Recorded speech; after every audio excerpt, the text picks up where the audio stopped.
할렐루야. 추수감사주일입니다. 오늘 기쁨으로써 감사 되신 그 주님께 우리 영광 올리며 찬양하길 소망합니다. 아멘.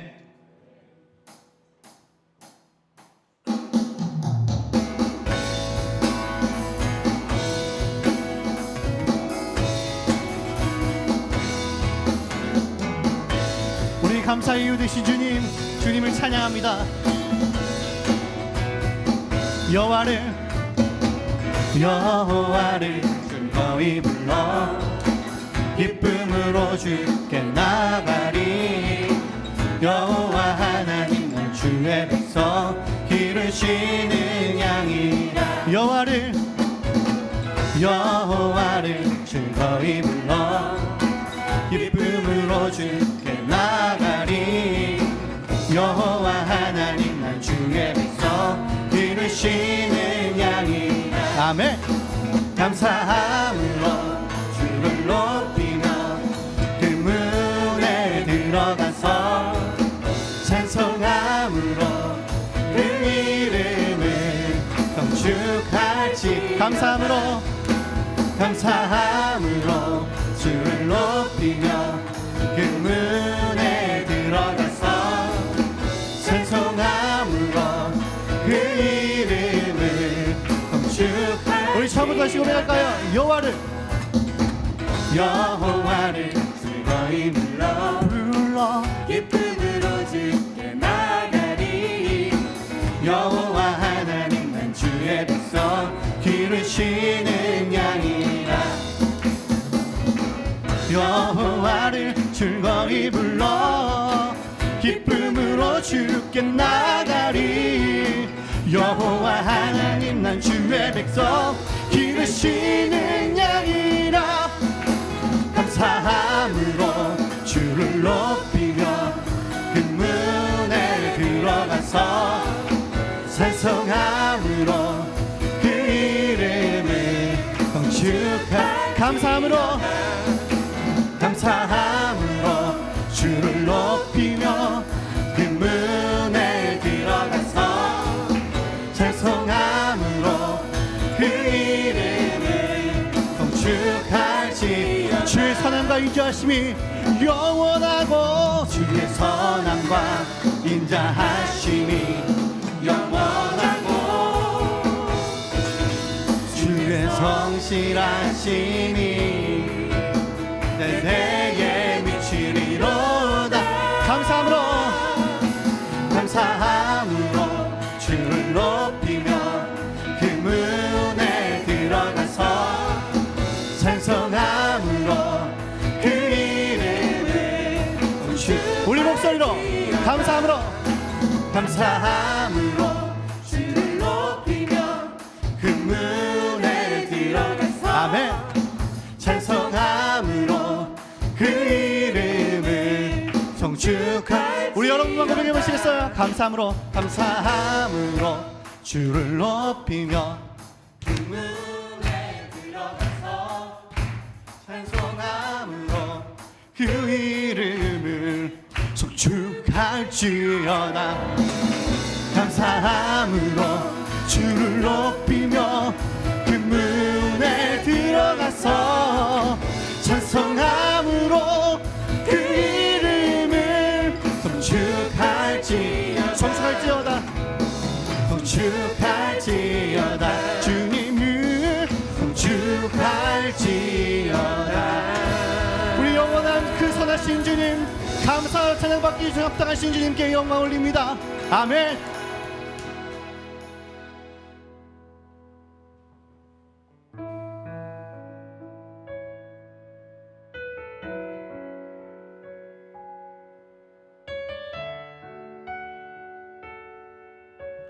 어떠한 상황 속에서 찬양케 하신 그 주님께 이렇게 고백하기 원합니다. 나 가진 재물, 가진 재물 없으나 나 남이 가진 지식 없으나 나 남에게 있는 건강 있지 않으나 남이 없는 나 가진 재물 없으나 나 가진 재물 없으나 나 남이 가진 지식 없으나 나 남에게 있는 건강 있지 않으나 나 남이 없는 것 있으니 나 남이 못 본 것을 보았고 남이 듣지 못하는 소원 들었고 남이 받지 못한 사랑 받았고 남이 모르는 것 깨달았네.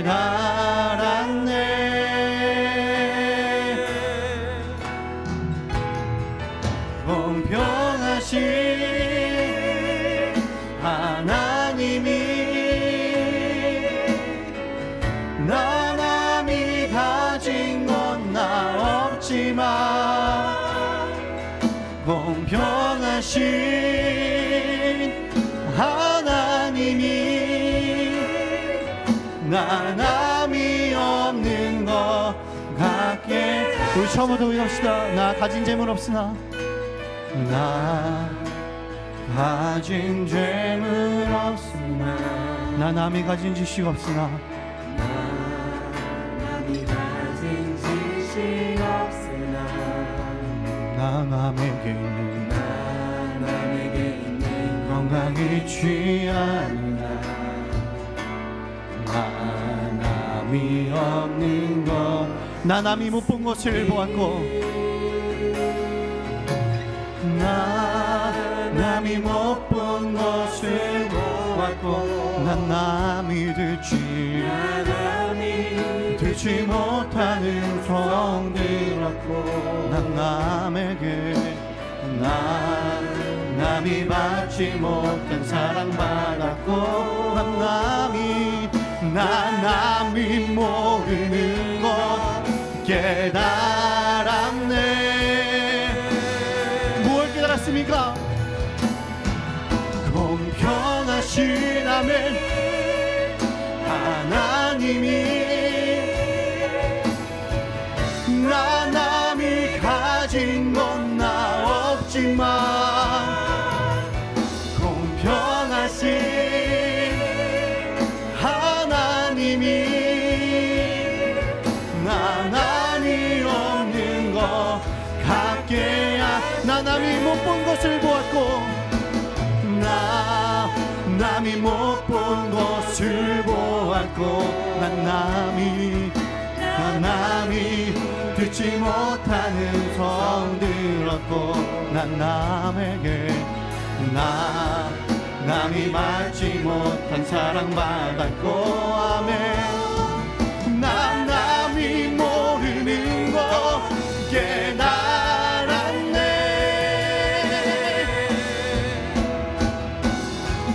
공평하신 아멘 하나님이 그 주님이 나 남이 가진 건 나 없지만 공평하신 하나님이 나 남이 없는 것. 우리 두 손 들고 같이 고백합시다. 공평하신 하나님이 공평하신 하나님이 그 주님께서 나 남이 가진 건 나 없지만 공평하신 나의 주님이 하나님이 남이 없는 것 같게. 우리 함께 기도하며 나갑시다. 기술이 점점 발전하고 사회가 디지털화되면서 참 편리해진 것들이 많이 있습니다. 제가 한 10년 전 그때만 해도 주머니에 열쇠 꾸러미를 제가 가지고 다녔습니다. 뭐 집 열쇠, 또 뭐 교회, 뭐 사무실 열쇠 해가지고 몇 가지 열쇠를 가지고 다닌 기억이 있습니다. 그래서 뭐 여자분들은 핸드백에 그걸 넣고 다니지만 남자는 뭐 그게 없으니까 주머니 이렇게 넣고 다니면 굉장히 무겁기도 하고 툭 튀어나와서 불편하기도 했어요. 근데 요즘에는 제가 열쇠를 가지고 다니지 않습니다. 집에 밖에 있다가 집에 들어가면 그냥 손을 딱 갖다 대면은 딱 떠요. 그러면 비밀번호를 딱딱 누르면 문이 쫙 열립니다. 교회 올 때도 마찬가지예요. 지문이 등록되어 있어서 제가 손가락을 딱 대면은 바로 문이 착 하고 열려집니다.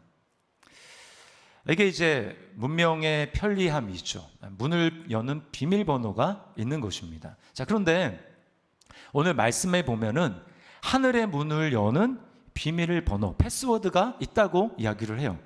4절에 보면은 감사함으로 그의 문에 들어가며 라고 이렇게 되어 있는데요. 이제 메시지 영어 성경을 보면은 이렇게 되어 있습니다. 제가 이제 그 번역을 해서 말씀을 드릴게요. 감사합니다라는 패스워드로 들어가십시오. 이렇게 되어 있어요. 그러니까 감사가 하나님 앞에 나아가는 하늘의 문을 여는 패스워드가 된다라는 것입니다. 그래서 우리가 감사를 하게 되면 내 삶 가운데 하나님의 나라가 임하고 하나님의 임재로 충만한 거예요. 그래서 여러분이 이제 성경에 보면 감사와 찬송은 항상 짝으로 나오거든요. 우리가 지금 방금 전에 찬양을 이제 두 곡을 불렀어요. 더 많은 분들이 더 많이 찬양을 했으면 좋겠다라고 하는데, 여러분 찬양을 우리가 하나님께 마음껏 부르고 내 마음을 이렇게 고백한 다음에 예배를 이렇게 드리는 것과 그렇지 않는 것은 매우 차이가 있어요. 그게 바로 우리 마음의 문을 열고 하나님의 임재를 경험하게 되기 때문에 그러한 것입니다. 감사하면 하늘의 문이 열리고 내 삶 가운데 기적이 일어나는 그런 일들이 성경에 많이 기록이 되어 있습니다. 그 중에 대표적인 것을 하나 꼽으라면 여호사밧 왕에게 일어난 일인데요. 어느 날 이 유다의 모압과 암몬의 연합군이 쳐들어오게 됩니다.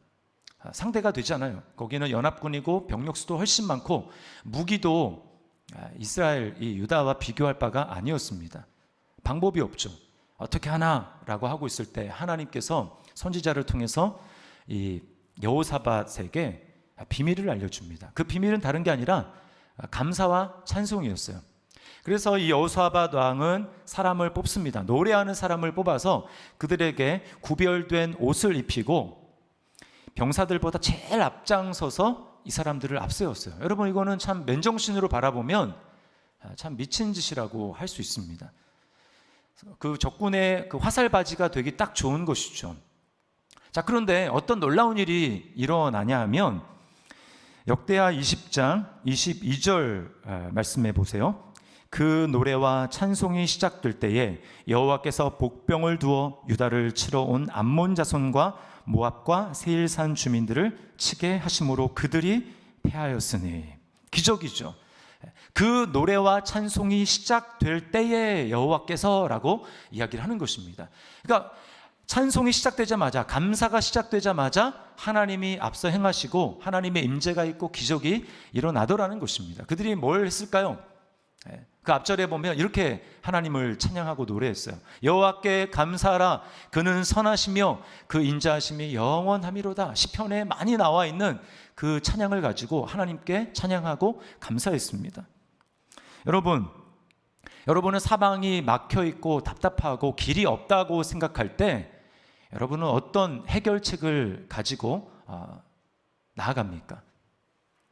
많은 것들이 있겠지만 오늘 하나님께서는 우리에게 분명하게 말씀하십니다. 감사해라. 나에게 감사해라. 그것이 기적을 이루는 길이고 하늘의 문을 열쇠다. 하늘의 문을 여는 열쇠다라고 우리에게 말씀하고 있습니다. 우리는 입술에 그리고 우리의 마음에 감사가 장착되어 있고 감사가 준비되어 있어야 하는 것입니다. 자, 그러면 우리가 이 감사라는 패스워드, 이 비밀번호를 잘 사용하기 위해서 어떻게 해야 할까요? 몇 가지로 좀 말씀을 드리겠는데, 첫 번째는 감사는 성경 전체를 관통하는 하나님의 분명한 뜻이라는 것을 우리가 확신해야 합니다. 우리가 5절 시편 100편 5절을 읽었는데 원어로 보면 7가지의 명령형으로 되어 있어요. 여러분 성경에서 7은 완전수입니다. 그 말은 무슨 뜻이냐면 하나님이 원하시는 완전한 감사를 드리라는 거예요. 7개의 그 명령을 핵심을 추려보면 기쁨으로 감사하라, 기쁨으로 감사하라, 이것이 핵심입니다. 저는 하나님이 이스라엘 백성들, 특별히 자기가 선택한 자신의 백성들에게 감사를 원하신다라는 것이 시각적으로 잘 나타난 것을 성경에서 하나 뽑으라고 한다면 저는 이스라엘 백성들이 행진하는 것이라고 생각을 합니다. 광야에 들어온 이스라엘 백성들, 하나님이 그들을 군대라고 말씀을 하셨어요. 그리고 그 군대는 아무데나 어떤 순서도 없이 진행하는 것이 아니라 하나님이 정한 순서대로 진행을 해야 했습니다. 주둔할 때도 마찬가지고, 그리고 그들이 행진할 때도 마찬가지였어요. 성막을 중심으로, 하나님을 중심으로 동서남북에 12지파가 3지파씩 이렇게 주둔을 했습니다. 그리고 구름 기둥이 딱 떠오르면 이제는 하나님이 움직이라고 하시나 보다라고 하며 이제 행진을 하게 되는데, 그 12지파 중에서 제일 먼저 앞장선 지파가 혹시 어떤 지파인지 혹시 아십니까? 유다 지파예요. 유다 지파. 왜 유다 지파를 하나님이 제일 앞장서라고 명령을 하셨을까요? 유다의 뜻이, 이름의 뜻이 찬송이기 때문입니다. 찬송. 하나님은 내 백성이 내게 나올 때에 가장 찬송을 앞세우기를 원한다라고 말하는 거예요. 그래서 오늘도 내 앞에 나올 때, 내 문에 들어올 때 찬송과 감사를 가지고 나오라라고 우리에게 말하는 것입니다. 성경 전체를 보면 찬송하라, 감사하라라고 하나님의 뜻이 명확하게 나와 있습니다. 우리가 에베소서를 살펴봤지만 에베소서 1장에 하나님이 우리를 위해서 베풀어 주신 놀라운 은혜, 그 복을 살펴봤죠. 그게 뭡니까? 우리를 선택하신 은혜, 그리스도로 말미암아 우리를 구속하신 은혜, 그리고 성령 하나님이 우리 안에 인치시고 우리 안에 거하시는 은혜, 그거였어요. 근데 그 각각이 끝날 때마다 뭐라고 얘기합니까? 이는 거저 주시는 바 그의 은혜의 영광을 찬송하게 하려 하십니다. 찬송이 하나님이 원하시는 뜻이라는 거예요.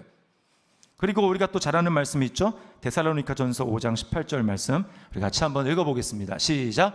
범사에 감사하라, 이것이 그리스도 예수 안에서 너희를 향하신 하나님의 뜻이니라. 아멘. 네.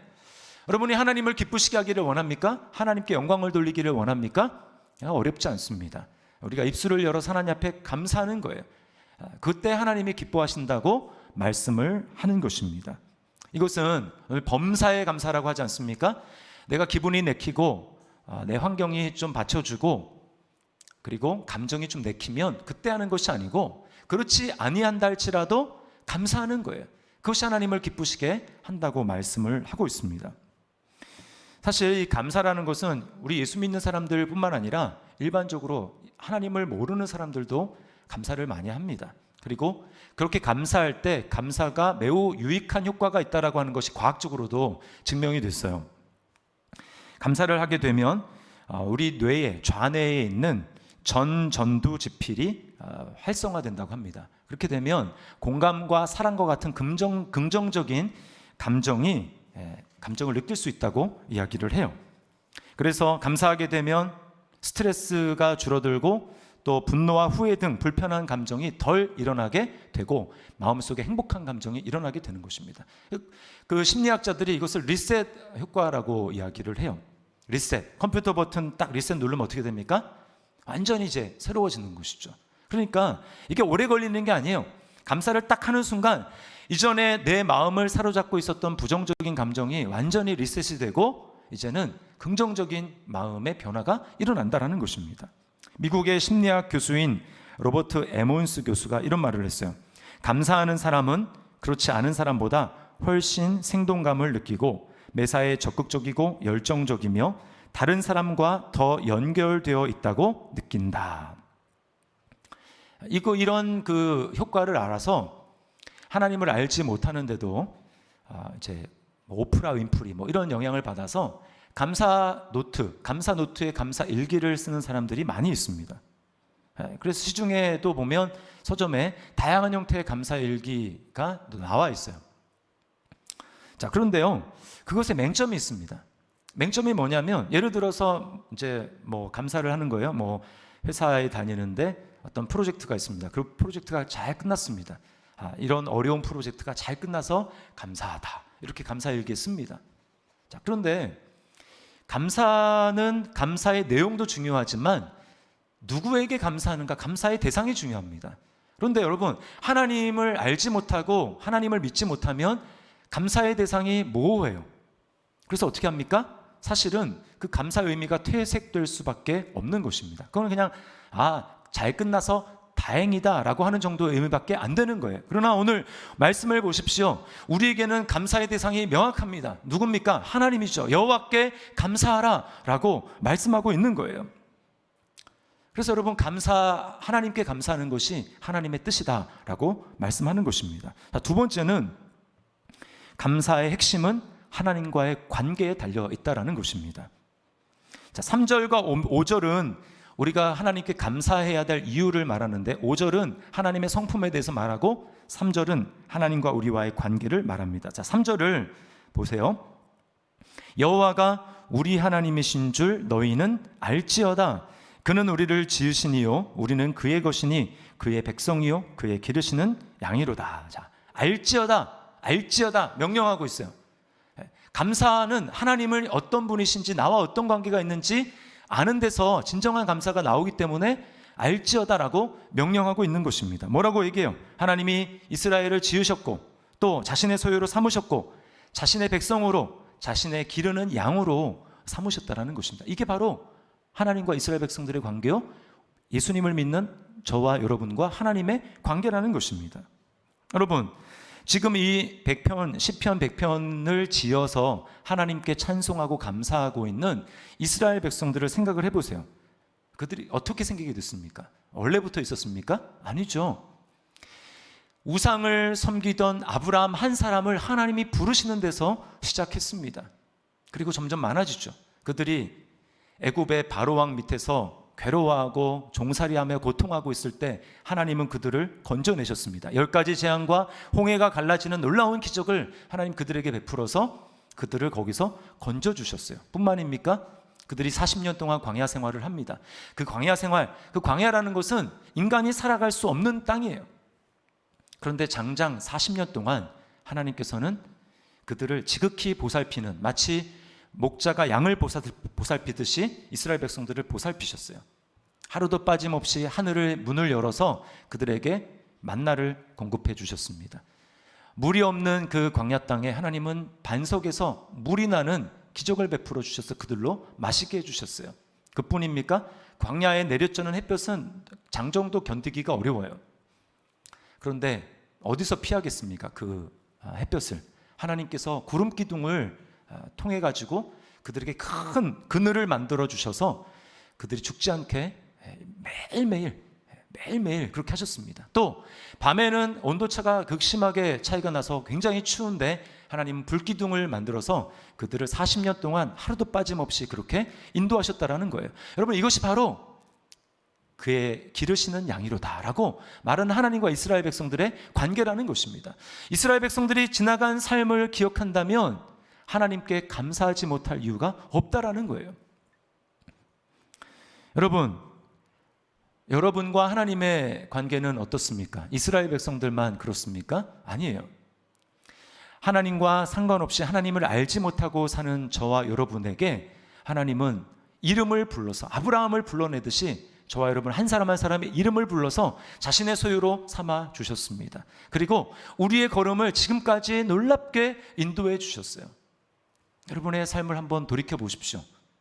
삶에 참 어려움이 있었을 때, 참 한숨이 나오고 괴롭고 고통스럽고 눈물이 날 때, 여러분 그때 하나님께서 여러분의 삶 가운데 함께 해주셔서 그 고통을 지나갈 수 있도록 버틸 수 있는 힘을 주시고 위로해 주시고 또 출구를 열어주셔서 우리로 하여금 그 시기를 지나게 하셨다라는 것입니다. 우리로 하여금 광야를 지나게 하셨다라는 거예요.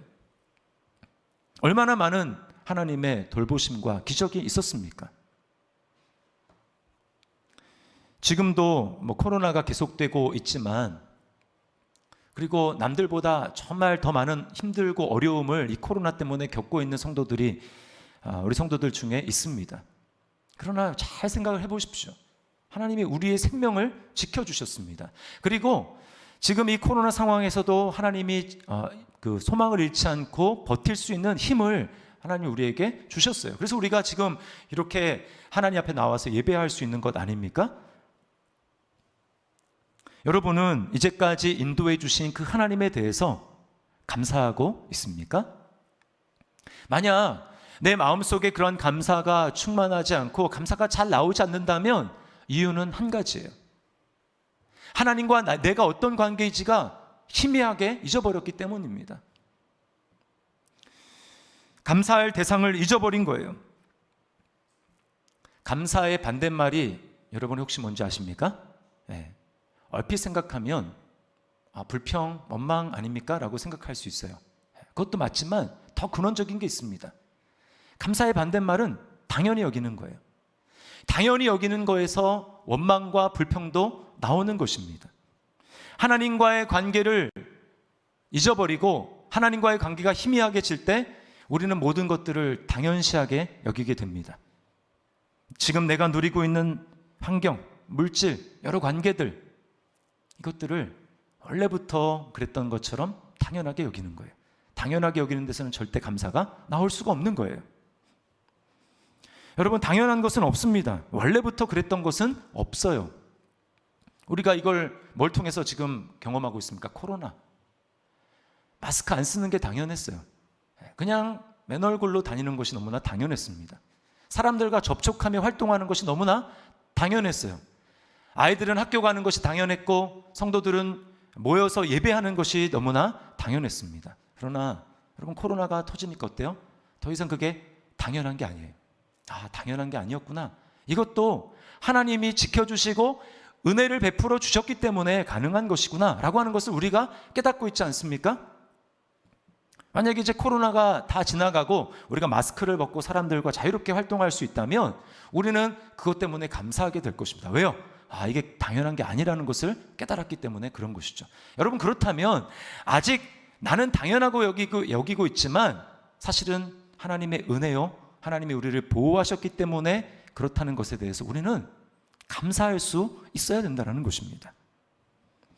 하나님과의 관계가 희미해지면, 감사의 대상이신 하나님을 잊어버리게 되면, 내 시선에서 초점을 놓치게 되면 우리는 마땅히 감사해야 될 하나님과의 관계가 아니라 다른 것에서 감사의 제목을 찾게 되어 있습니다.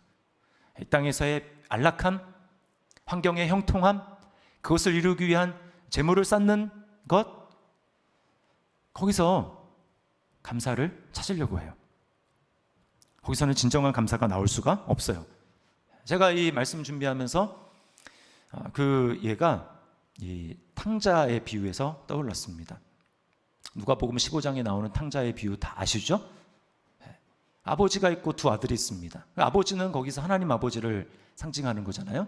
그리고 집을 나간 아버지를 떠난 둘째 아들, 그건 뭘 상징합니까? 하나님 없이 사는 이방인들을 상징합니다. 예수 믿기 전에 우리죠. 첫째 아들은 누굽니까? 아버지를 떠나지 않고 있는 첫째 아들은 유대인들입니다. 하나님과 가까이 있었던, 하나님의 이름을 부르던, 하나님을 예배하던 그 사람들이에요. 자, 그런데 그 아버지 집은 모든 것이 풍족했다고 이야기를 합니다. 부족한 것이 전혀 없어요. 그러나 그 풍족한 환경에 있었지만 두 아들은 공통적으로 아버지께 감사한 아들이 한 명도 없어요.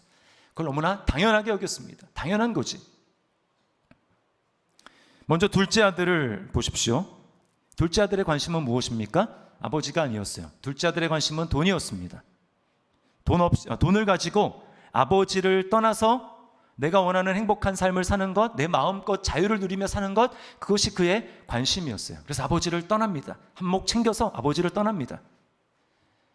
그가 원하는 대로 정말 행복한 삶을 살았습니까? 정말 감사가 넘치는 풍족한 삶을 살았습니까? 아니죠.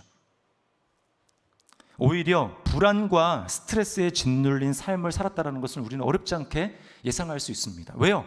이제는 아버지를 떠났기 때문에 자기 힘으로 살아야 합니다.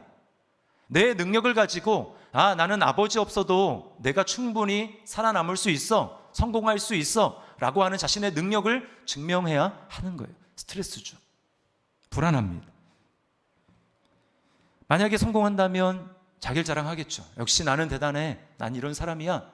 교만해질 것입니다. 자기 자랑을 할 것입니다. 만약에 실패하면요, 자신의 능력을 한탄할 것입니다. 절망하게 될 것입니다. 그리고 마음속 한 구석에 성공했다 할지라도 내가 이런 삶을 지속할 수 있을까? 불안한 마음이 드는 거예요. 지금은 좀 잊혀진 이름일 수는 있지만 여러분, 과거에 이제 코미디언으로 되게 명성을 날렸던 주병진 씨라고 혹시 아십니까? 아실 거예요. 코미디언에서 이제 사업가로 전향을 하고 굉장한 성공을 거두었습니다. 이 주병진 씨가 자신이 이제 여러 가지 사업을 했잖아요. 코스닥에 상장도 하고 그러면서 주식을 이제 팔면서 한꺼번에 굉장한 목돈을 만지게 된 수백억을 이렇게 손에 만지게 됐다고 합니다. 여러분이 수백억을 만진다 그러면 어떨 것 같아요? 굉장히 좋고 세상을 다 가진 것 같은 그런 든든함이 있을 것 같지 않습니까? 근데 주병진 씨가 뭐라고 고백하냐면 이렇게 이야기하더라고요. 내가 목표한 게 이게 다인가? 이게 끝이면 나는 이제부터는 무엇을 목표로 살아야 하지? 이런 허무함과 함께 불안함이 몰려들더래. 내가 이걸 유지할 수 있을까? 불안한 마음이 찾아오더라는 것입니다. 여러분, 이것이 하나님 아버지를 떠나서 스스로 독립해서 내가 행복을 누리려고 하는 사람의 가지는 운명적인 한계라는 거예요. 그런가 하면 첫째 아들은 어떻습니까? 자, 몸은 아버지 곁에 있었습니다. 그러나 안타까운 것은 역시 그의 관심사도 아버지와의 관계가 아니었어요. 그도 재물, 돈이 관심사였습니다. 만약에 아버지와의 관계가 이 첫째 아들의 가장 중요한 관심사였다면 그는 아버지와 함께 삶을 사는 것 자체에 감사했을 거예요. 제가 아버지와 함께 이렇게 풍족한 삶을 누리며 함께 살 수 있는 것이 너무나 감사합니다. 감사를 표현했을 것입니다. 그러나 그는 아버지가 관심이 아니라 돈이 관심이 있었기 때문에 감사하지 못했어요. 누가복음 15장 29절 말씀을 보세요. 큰아들이 아버지께 대답합니다. 아버지께 대답하여 이르되 내가 여러 해 아버지를 섬겨 명을 어김이 없거늘 내게는 염소 새끼라도 주어 나와 내 벗으로 즐기게 하신 일이 없더니. 큰아들의 관심이 어디 있습니까? 염소 새끼예요. 돈. 아버지가 나에게 줄 수 있는 것, 거기에 관심이 있었다라는 것입니다. 여러분, 하나님께 관심을 두지 않고 다른 것에 관심을 두면 우리는 필연적으로 마음에 만족이 없기 때문에 비교하게 되어 있습니다. 상대 비교. 나는 이만큼 가지고 있는데 쟤는 얼마큼 가지고 있는데, 이거 비교를 하게 되어 있어요. 지금 큰아들이 지금 비교하는 겁니다. 누구와 비교합니까? 둘째 아들이랑 비교해요. 왜 동생은 송아지고 나는 염소도 안 줍니까? 비교하니까 감사가 없죠. 원망과 불평이 나오게 되는 것입니다. 이 첫째 아들이 아버지를 섬겼다라고 할 때 이 섬긴다는 말은 종노릇한다라는 것입니다. 종노릇한다. 가장 비천한 종으로 일을 하는 거예요. 여러분, 종이 일할 때 주인과 계약을 맺지 않겠습니까? 한 달에 얼만큼 싹스를 주겠다. 이 계산을 가지고 종은 일을 하는 것입니다. 지금 아들임에도 불구하고 이 큰아들의 마음에는 그런 계산이 있었어요. 근데 여러 해 섬겼잖아요. 그러면 그 아들의 마음속에는 뭐가 있을까요? 내가 이만큼 아버지를 떠나지 않고 섬겼으니까 나에게 마땅히 아버지는 이 정도를 줘야 돼. 근데 안 주니까 어떻게 합니까? 내게는 염소 새끼라도 주어서 즐기게 하신 일이 없었다라고 하면서 원망과 불평을 쏟아놓는 것입니다. 여러분, 교회를 다니고 하나님을 이름을 부른다고 하면서도 우리는 똑같이 이 첫째 아들처럼 행동할 수가 얼마든지 있다라는 것입니다. 자, 예배를 드립니다. 성경을 읽고 기도를 합니다. 헌금을 합니다. 또 봉사도 합니다. 그런데 그 섬기는 이유가 하나님이 내 아버지가 되시기 때문에 나를 구원해 주신 그 은혜가 감사해서 섬기는 것이 아니고, 은연중에 하나님의 관계가 희미해져 버리면 우리도 모르게 이런 생각을 한다라는 거예요. 내가 하는 것이 어느 순간에 감사로부터 나오는 자발적인 순종과 사랑의 행위가 아니고 그게 공로가 되어버리는 것입니다. 내가 이만큼 했지. 여러분, 이게 언제 드러납니까? 그냥 삶이 평탄할 때는 별로 이런 문제가 드러나지 않아요. 그러나 내 삶이 내가 원하는 것처럼 평탄하게 진행되지 않고 오히려 힘들어지고 어려워지고 그럴 때에 원망과 불평이 나오는 것입니다. 하나님, 내가 여러 해 동안 하나님을 섬기지 않았습니까? 그런데 하나님을 별로 섬기지도 않은 저 사람보다 왜 내가 더 못합니까? 저 사람은 저런데 왜 나는 이렇습니까? 라고 비교하면서 원망과 불평을 하게 되는 것입니다. 여러분, 그건 뭘 얘기해 줍니까? 이제껏 했던 것을 내가 계산하고 있었다라는 거예요. 내 마음속에 계산하고 쌓고, 그래 나는 하나님과 이런 관계를 맺었지, 종으로 섬겼거늘 라고 할 때 계약관계, 내가 이만큼 했으니까 하나님 나에게 이만큼 줘야지 라고 하는 하나님과의 거래를 하고 있다는 것입니다. 내가 한 모든 것이 다 공로가 되는 거예요. 여러분, 그것은 주님이 원하는 신앙생활이 아닙니다. 그건 주님을 사랑하는 게 아니에요. 하나님을 이용해서 내가 원하는 삶을 충족시키고 채우려고 하나님을 이용하는 것입니다. 그게 바로 종교예요. 세상의 모든 종교를 보십시오. 왜 뭘 드리고 막 합니까? 그 신의 마음을 기쁘게 하는 거예요. 기쁘게 해서 나에게 더 많은 축복을 주시도록, 나에게 더 많은 것들을 주시도록 하기 위해서 그의 마음을 달래는 것입니다. 우리가 하나님 앞에 드리는 것이 과연 그런 것입니까? 아니죠. 하나님과 우리 사이의 관계를 잊어버리게 될 때 우리는 감사 없는 그런 삶을 살아갈 수 있다는 것입니다. 여러분, 그러면 어떻게 우리는 하나님과의 관계에 초점을 맞춘 진정한 감사를 할 수 있을까요? 그것은 바로 길 잃어버린 우리를, 양과 같은 우리를 찾아오신 예수 그리스도, 그분을 바라보고 기억할 때 가능한 것입니다. 자, 앞에서 이 두 아들들을 살펴봤잖아요. 하나님 없이 사는 이방인이든지 아니면 하나님을 잘 섬긴다고 보여지는 그런 유대인들이든지 똑같이 그들은 다 아버지를 떠났습니다. 물리적으로 마음으로 떠나거나 아니면 가까이 있었지만 사실 마음으로 하나님을 떠나거나 관심이 하나님과의 관계가 아니라 다른 것에 맞춰져 있어요.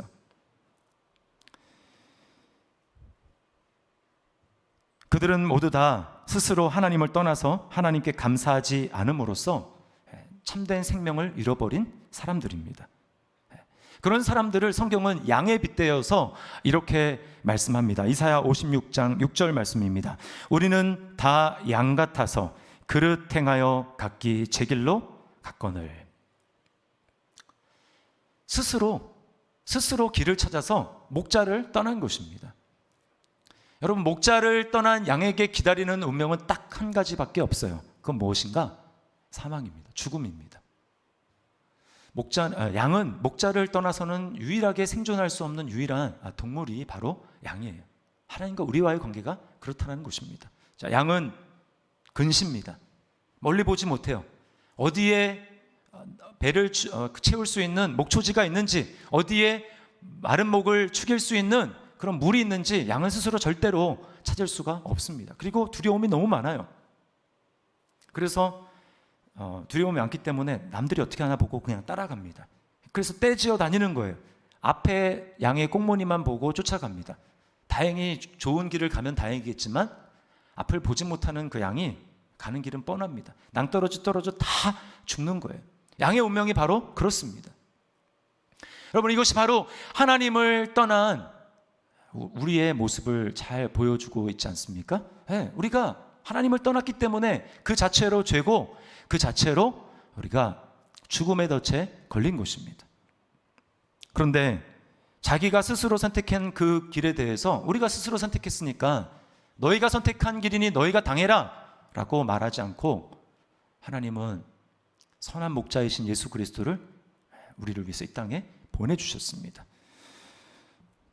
요한복음 10장 11절 말씀에서 주님이 이렇게 말씀하세요. 나는 선한 목자라. 선한 목자는 양들을 위하여 목숨을 버리거니와. 우리가 행한 일에 대한 마땅한 대가는 죽음입니다. 우리가 선택했기 때문에. 그러나 우리를 불쌍히 여기시는 하나님이 선한 목자이신 예수 그리스도를 보내셔서 우리를 찾으십니다. 끝까지 찾으십니다. 끝까지 포기하지 않고 찾으셔서 저와 여러분을 하나님의 그 우리의 양의 우리의 이렇게 두신 거예요. 자신의 생명을 희생하심으로 말미암아 죽음의 덫에 걸려있는 우리의 생명과 자신의 생명을 바꾸어서 우리를 구원해 주셨습니다. 그래서 길을 잃은 우리를 이제는 하나님의 품 안으로 안겨주셨고, 하나님이 우리의 아버지가 되셔서 우리의 삶을 영원토록 인도하시고 돌보시는 그런 관계가 맺어지게 된 거예요. 여러분, 이것이 바로 영원한 하나님의 인자하심입니다. 여기 5절 말씀에 이렇게 얘기하죠. 여호와는 선하시니 그의 인자하심이 영원하고 그의 성실하심이 대대에 이루리로다. 이게 이곳의 신약 버전이 바울이 로마서 8장 38, 39절에서 말한 것인데, 우리 함께 읽어보겠습니다. 시작.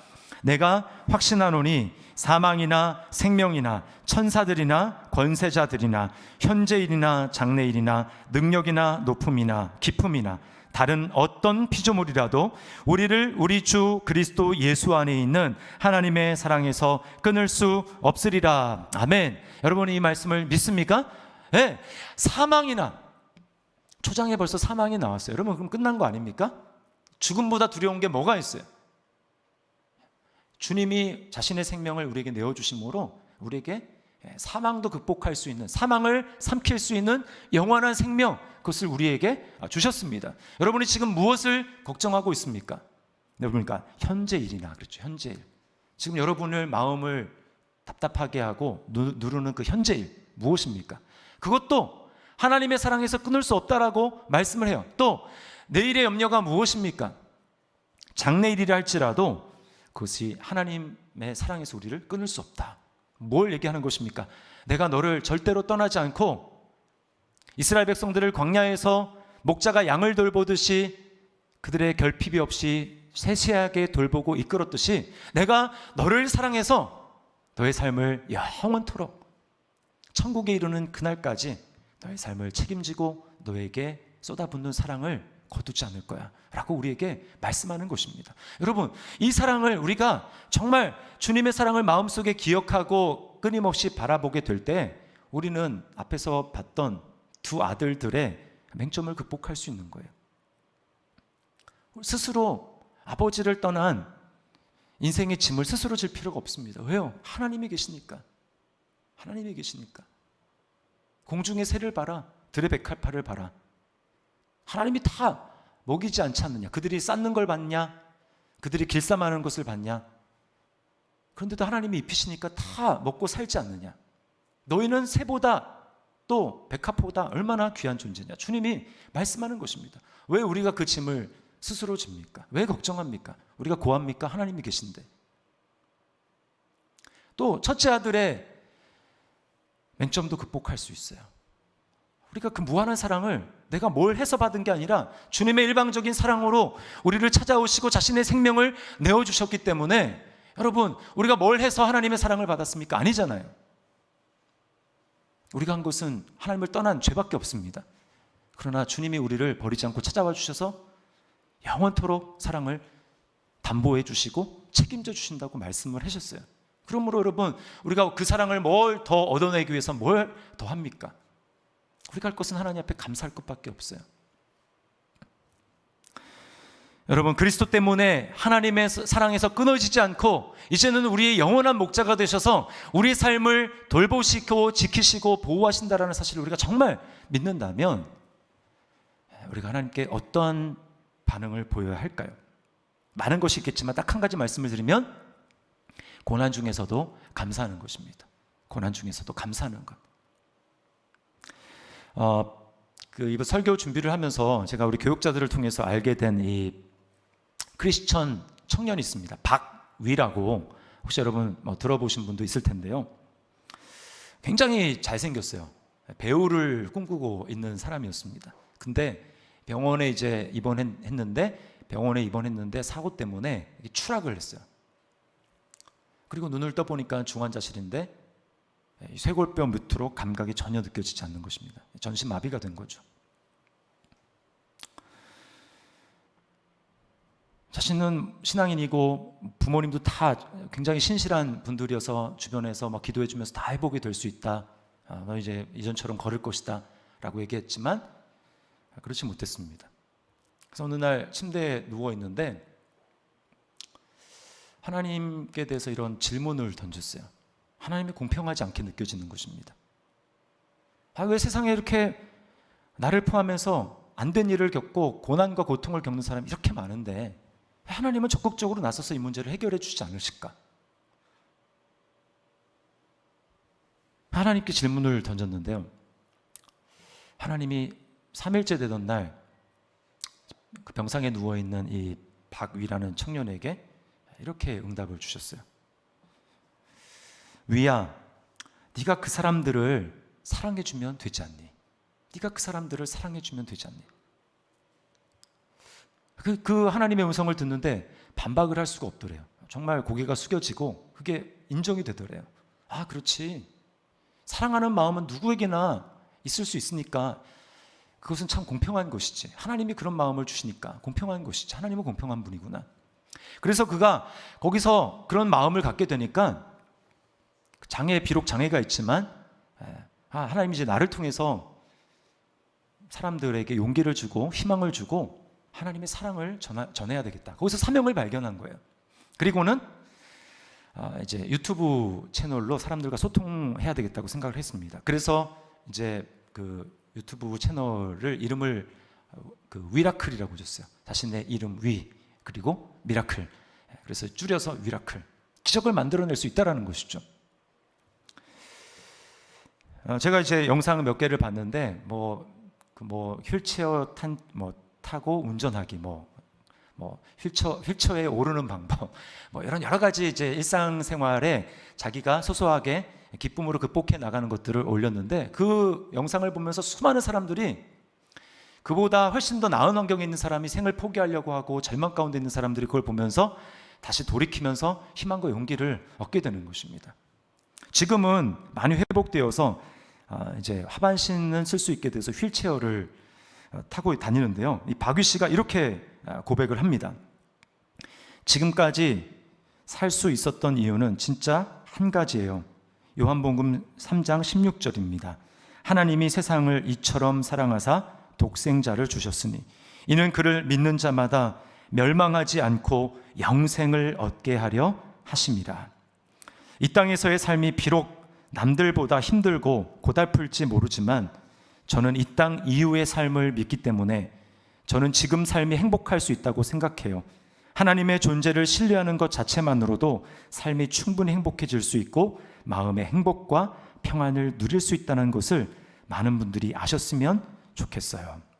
여러분, 이 환경만 보면 무슨 감사입니까? 배우를 할 정도로 잘생기고 장래가 촉망되는 청년이 하루아침에 반신불구가 됐는데 뭐가 그게 감사합니까? 절망하고 신세한탄하고 얼마든지 그래도 이해가 될 수 있는 그런 상황 아닙니까? 그런데 하나님의 사랑, 요한복음 3장 16절, 나를 위해서 생명을 버리신 그 예수님의 사랑을 그가 믿고 바라보니까 그 장애의 상황에서도 감사가 나오더라는 거예요. 감사가 나오고 그 장애가 장애로 끝나는 것이 아니라 장애에서 사명을 발견하게 되는 것입니다. 여러분, 진짜 장애가 뭡니까? 육신의 장애가 진짜 장애입니까? 아니죠. 우리에게 감사할 여러 가지 이유가 충분함에도 불구하고 우리의 육체를 가지고 하나님 앞에 감사하지 못하고 사명의 삶을 살아가지 못하는 것, 여러분, 그게 진짜 장애 아닙니까? 기억하십시오. 우리에게 어떻게 기적이 시작이 되고 하늘의 문이 열립니까? 다른 데 있지 않습니다. 그것은 내가 감사하기 시작할 때, 감사의 대상이신 하나님께 하나님의 명확하신 뜻 앞에 내가 순종하고 의지를 들여서 감사하기 시작할 때, 그때 하늘의 문이 열려지고 우리 삶 가운데는 새로운 삶이 펼쳐지게 될 줄 믿습니다. 여러분, 감사는 다른 데 있지 않아요. 하나님과의 관계, 하나님이 내게 어떤 분인가, 하나님을 잊어버리게 될 때 우리는 마땅히 감사해야 될 것을 당연하게 여기고 감사 대신 원망과 불평을 할 것입니다. 하나님이 아닌 다른 것들을 추구하면서 불안하거나 원망과 불평에 가득 찬, 비교에 가득 찬 인생을 살아가게 될 것입니다. 그러나 우리를 위해서 이 땅에 오신 예수님, 선한 목자 되셔서 잃어버린 우리를 찾으시고 영원히 길을 잃지 않도록 우리에게 영원한 생명을 주시고 지금도 우리를 사랑으로 돌보시는 그 주님, 여러분, 그 주님을 우리가 생각하게 될 때 감사할 수 있지 않겠습니까? 다시 한번 예수님을 바라보면서 잃었던 감사, 하나님과의 관계를 바라보면서 새롭게 정립하면서 당연하게 여겼던 것들을 감사하며 하나님 앞에 새로운 삶을 열어가는, 새로운 삶의 문이 열리는 그러한 기적의 주인공이 저와 여러분들 될 수 있기를 주님의 이름으로 축원합니다. 우리 말씀을 기억하면서 찬양했으면 좋겠는데요. 우리 아까 그 공평하신 하나님 그 찬양 바꿔 부르면 좋을 것 같아요. 그 찬양, 그 키가 혹시 뭔가요? 예? A키. 예. 그 찬양 우리 하나님 앞에 드리도록 하고 하나님 앞에 나가도록 하겠습니다.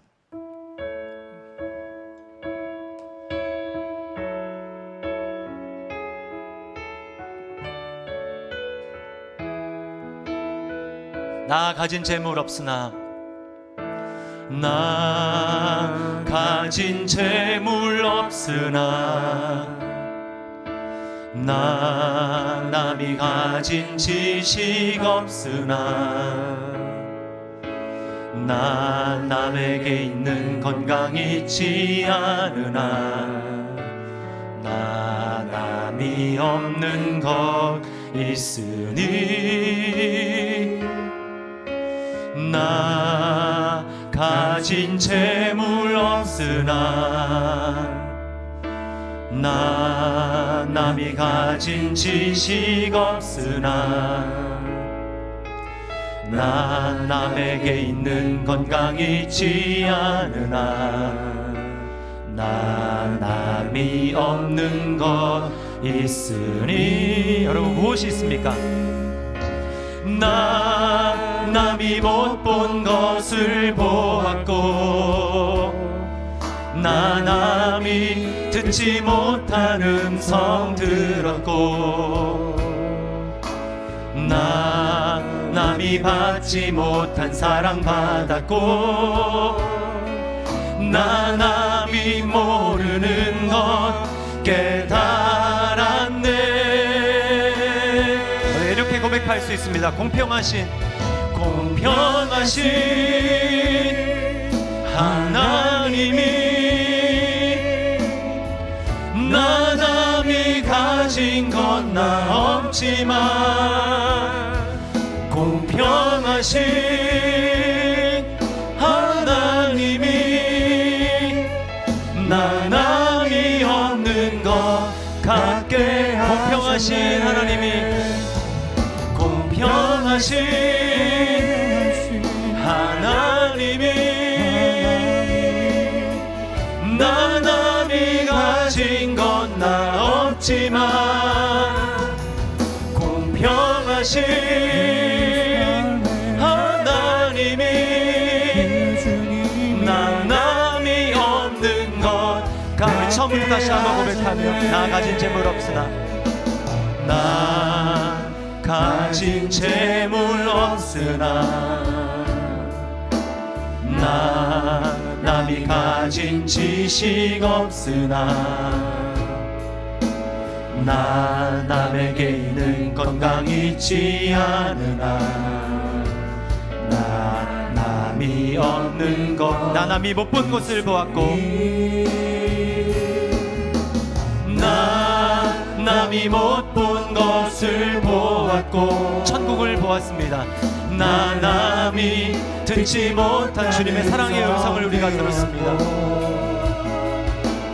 나 남이 받지 못한 사랑 받았고, 나 남이 모르는 것 깨달았네. 아멘. 공평하신 하나님, 공평하신 하나님이 나 남이 가진 건 나 없지만, 공평하신 하나님이 나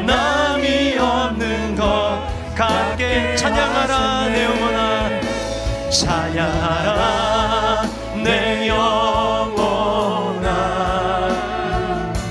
찬양하라 내 영혼 내 속에 있는 것들아 내 속에 있는 것들아 다 찬양 감사하라 내 영혼아 감사하라 내 영혼아 감사하라 내 영혼아 내 속에 있는 것들아 다 감사 믿음의 눈을 들어 기뻐하라 기뻐하라